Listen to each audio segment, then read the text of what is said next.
This time, on The Adventures of Tarka, we tackle a project to give Tarka an even stronger rig.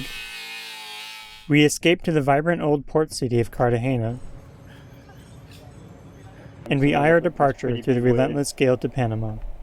And there's gale warnings out all the time, and 17-foot seas.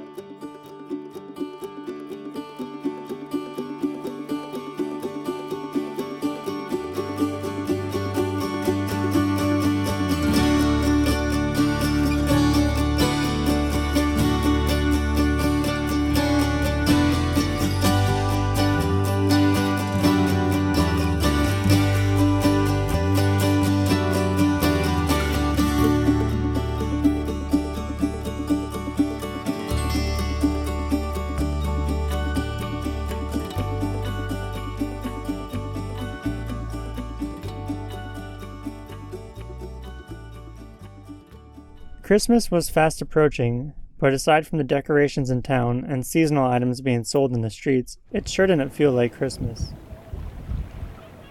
We really lose track of the seasons on Tarka, as the temperature rarely varies. The important seasons for us are the cyclone season and the not cyclone season. Luckily, it's the not cyclone season, but in these parts it sure is the windy season. And we've been checking the weather every day to get an idea of what we'll be facing on our passage to San Blas. To that end, we've been making additional improvements to Tarka while it's still convenient to do so. I've already replaced Tarka's rigging with new oversized wire and Sta Lok terminals, but I didn't touch the chain plates. Tarka's chain plates are simply stainless steel U-bolts that are backed by a length of aluminum U-channel along the hull-to-deck joint. Though this is how the boat was designed, the aluminum tends to corrode in time due to galvanic interactions with the stainless steel. In Curacao, we had bought some aluminum channel to tackle this job, but somehow yours truly grossly mismeasured the dimensions. This one says it's 33.5 millimeters. And this is only 25, I'm pretty sure. It's 20 on the inside, 25 on the outside. How did I do that? Despite our best efforts, we were unable to find suitable aluminum anywhere in Santa Marta, but were, eventually, able to source some stainless steel angle. Stainless steel is heavier, but it won't suffer from galvanic corrosion, and is much stronger than the aluminum it is replacing. Like any project on the boat, we quickly realized that this one would be no easy task. First, the mast was temporarily rigged on one side with the main halyard and dynema.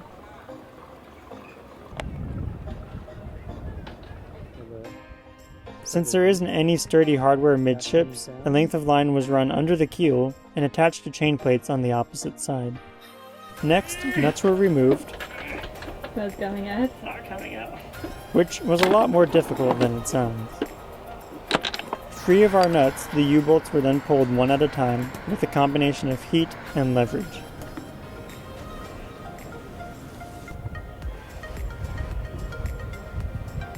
There we go. The U-bolts, once cleaned up, turned out to be in great shape, which is a testament to the quality of the steel that produced them, as I believe these were the originals from 1973. Once all three chain plates and all the deck bolts were removed, the aluminum channel came out easily, revealing the extent of the galvanic corrosion.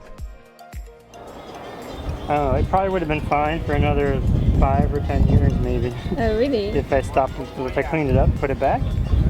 Then the corrosion might have slowed down. But this one is getting pretty close to not being useful anymore. Next, we marked and cut the stainless steel angle. There's a significant amount of bend to it, and there's just no way the stainless steel is going to bend at all. The compromise is we have a much stronger material, but to get that we're going to have to do 3 backing plates instead of 1 big one. But the hidden advantage is that I'll now have the ability to remove 1 chain plate at a time for any future maintenance, rather than having to remove them all together. Our friends on Karma came to the rescue for this part of the job by lending both a hand and their angle grinder. I'm not sure what we would have done without them. Each backing plate needed 4 holes, 2 for the U-bolt, and 2 more for the deck bolts. But getting the positions of the holes just right was easier said than done. We drilled 1 hole at a time, fitted the backing plate, and then marked the second hole the best we could. I can see them, I think.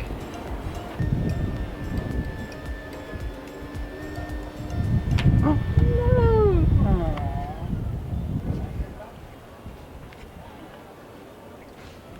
Get it? However, without a drill press, this task was prone to small mistakes. So I've been having an issue drilling these holes, evident by the fact that I've now drilled into both sides. And the issue, unfortunately, turns out to be the drill bits I'm using. I bought some new ones yesterday because the one I had been using was pretty dull. I don't have cobalt steel. And the new ones I bought tend to walk.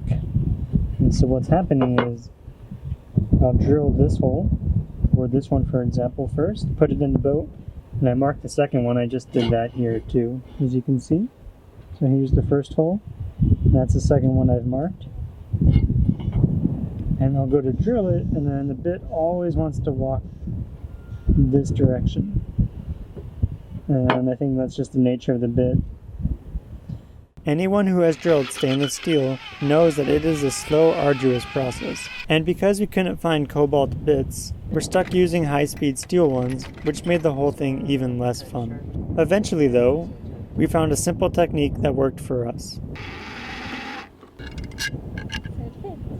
With new backing plates in place and the deck hardware sealed, we were all done, with one side.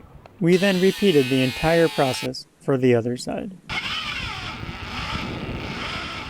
Meanwhile, Nusha had her own projects to address. Alright, what are we doing today? I'm going to the dentist. Yeah, what for? For my wisdom teeth, because I'm too wise. You're too wise. Yeah. So we're in Colombia and you're gonna get your wisdom teeth pulled out. How do you feel about that? Sad. Are you nervous? Yeah.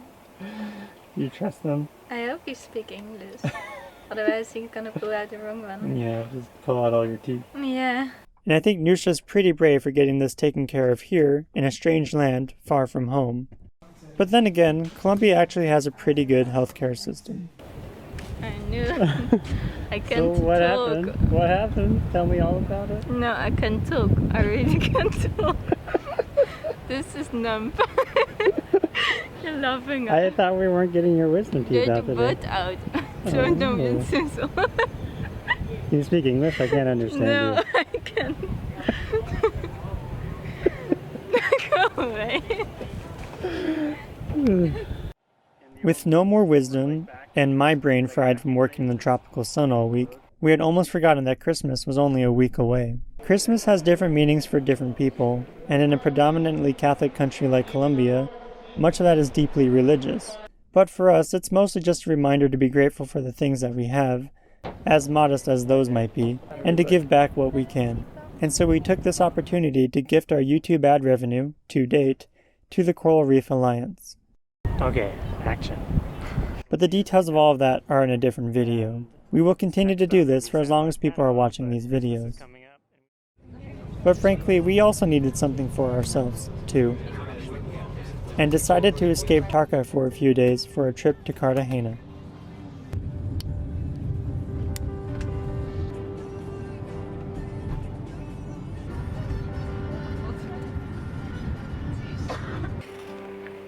Cartagena is a vibrant city, and because the old town has World Heritage status, its architecture is frozen in its colonial style. That's true for the door knockers, too. Back in the day, people would proudly display their social status or profession on their door.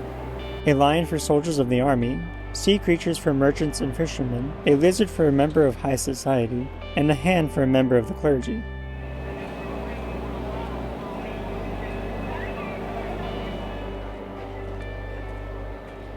Many of Cartagena's streets are charming and quiet.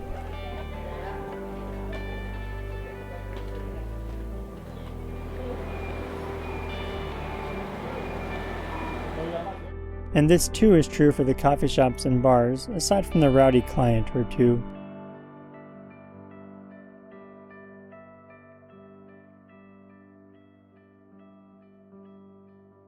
But some of this charm is lost with the throngs of tourists that line the streets. And yes, we know we are tourists too. But this isn't really our scene, and so we escape to the quiet parks just outside the old wall. Here, it didn't take too long to find some company in the trees above.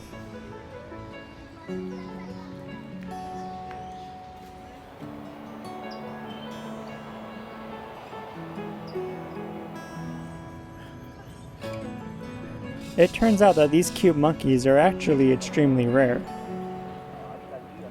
They have lost over 95% of their natural habitat, which makes us wonder if they were intentionally brought to this park, or whether they have found refuge here in one of the few places left for them.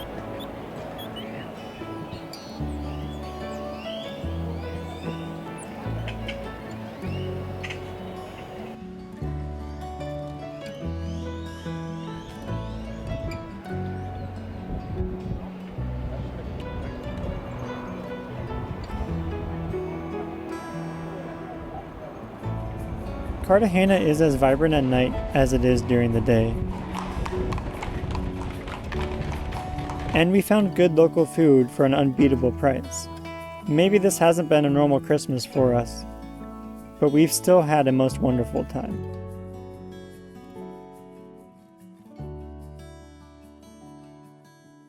After only a few days away from Tarka, we returned to check off the remainder of our pre-departure items. We have agreed to meet Nustra's sister in Sandblast at a certain place and time, which, in the world of sailing, is usually ill-advised. It doesn't really help that the weather between here and there is a near constant gale this time of year, and seas build regularly to between 15 and 20 feet. Every day we have been checking this weather, hoping for a window to open up and grant us passage. So we are right here in Santa Marta. We need to go past this treacherous point in Barranquilla and all the way down to here in Sandblast. This time of year, the issue here is that a low pressure system sets up in this area and the trade winds pile up in here. And the effect is that you get really gusty and windy conditions right off the point here in northwest Colombia. And that pretty much persists all the time this time of year.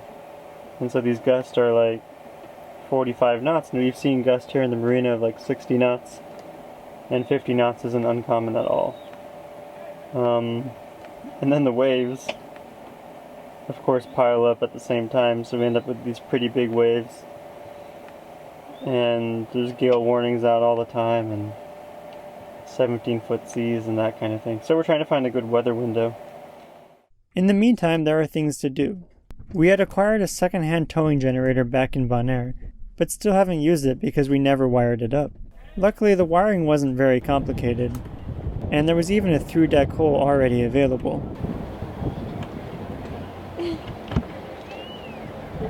It's actually kind of comfortable. I found where your sister and her boyfriend could sleep. That is pretty good. We got some extra space. What you doing? Can you turn off all the switches and then the main switch too?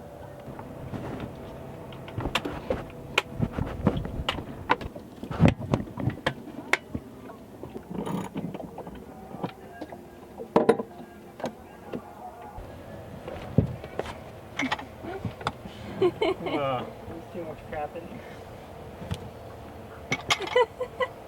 Should I help now? Do you need a hand?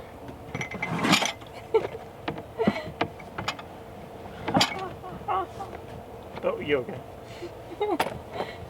That's what this should be called.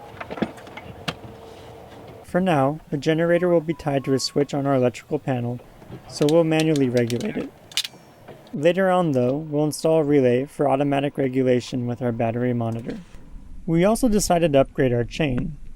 The original plan was to re-galvanize, but we got a good deal on brand new chain due to a mistake the marina had made with another boat. So if you look at our old chain, this is, I think, only 6 millimeters or close to a 1/4 inch. And the new one's 8 millimeters. So that's quite a big difference. And so it's about 30% heavier, at least, per foot. So the compromise we made was, instead of having 60 meters of chain, which is what we had, now we only have 40 meters. And And I think that's still heavier, but I don't want to make it much shorter than that. Honestly, the new chain is a little overkill for Tarka, and it means we can carry less of it.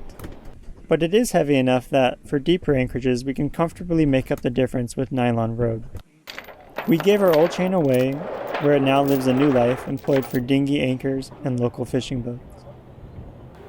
The only thing really left to do is top up our water tanks and wait for suitable weather, which we are checking all the time, but haven't been given any suitable options yet. This is my face when I look at the weather. Tarka would handle this weather in stride, but the most important part of sailing, in my opinion at least, is planning. There's no sense in going out in a gale just because we told someone we'd be somewhere at a certain time. We're confident though that our window will open up soon and that we will be able to untie these lines. While we wait for that moment, we are continuing to enjoy this wonderful country and its wild landscape.